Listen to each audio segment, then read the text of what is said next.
Camera వెనకాల ఉన్నారు, అదే తేడా. అది తప్ప ఇంకేం తేడా లేదు. I have the same rights what you have as a citizen and you have the same rights what I have as a citizen. I'm just a normal citizen of this country who just is in the film industry. That is the only difference. So please understand this.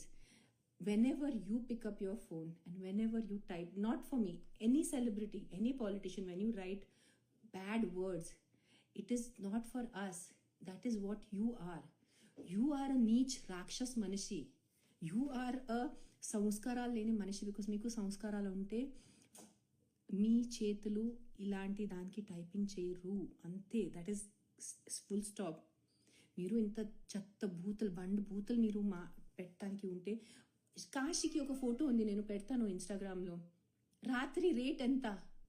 How అంటే ఎలా? ఎవరిని rate అడుగుతున్నారు? ఏంటి అడుగుతున్నావు నువ్వు rate?